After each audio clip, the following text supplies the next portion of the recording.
मैं रिएक्शन जान चुका हूं। रिएक्शन क्या थी? सिंपल जिंक 2 पॉजिटिव सॉलिड है। ये अपने आप में ये तो जानते होंगे ना भैया, ये मेटल है। 7th 8th 9th में पढ़ा दिया जाता है ये मेटल है जिंक, ठीक है ना। लेकिन अब ये Zn2 पॉजिटिव जो है ना, ये मेटल नहीं है। ये मेटल का क्या है? आयन है। ये क्या है? मेटल का आयन है। ये मेटल नहीं है रे, जिसको मैं यहां पे किसी तरह डिफाइन करता हूं। अब ये Zn2 पॉजिटिव जो है वो एक्वस फॉर्म में है।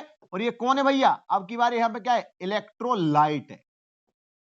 यह मेटल का आयन है, मेटल नहीं है। मेटल कौन है रे? जिंक सॉलिड है। सारे कॉन्सेप्ट यहां पर भी सिखा के जाऊंगा बहुत अच्छे तरीके से, सुनना मेरी बात। तो रिएक्शन क्या समझ में आई? रिएक्शन ये समझ में आई कि जिंक 2 पॉजिटिव 2 इलेक्ट्रॉन खाता है और किस में जाता है भैया? जिंक सॉलिड में जाता है। बोलो भाई, बात समझ में आई या नहीं आई?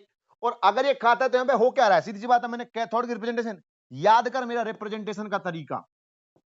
अभी टफ तो मैंने कुछ पूछा नहीं, सब सवाल आऊंगा तब बताऊंगा वो तो।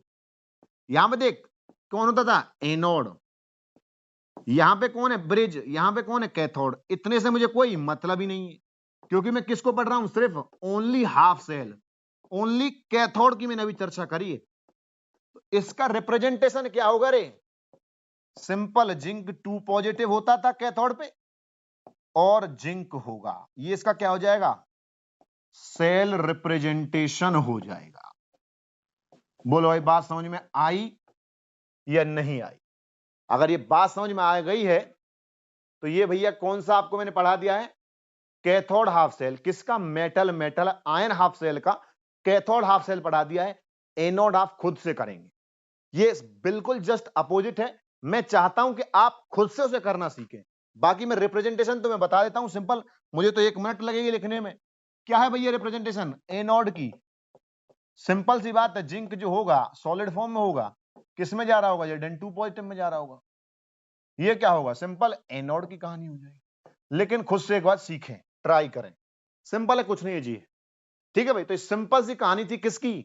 Metal, metal ion half cell की। ठीक है, अभी इसमें एक पॉइंट मैंने छोड़ दिया है चौथा, जिसका नाम है नरस्ट। मैं चाहता हूं कि नरस्ट में सारे हाफ सेल पढ़ा दूं, उसके बाद अप्लाई करना सीखेंगे। ठीक है ना, उसके बाद अप्लाई करना सीखें।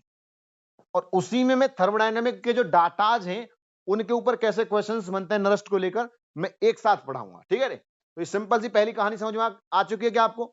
नोट कर सकते हैं आप।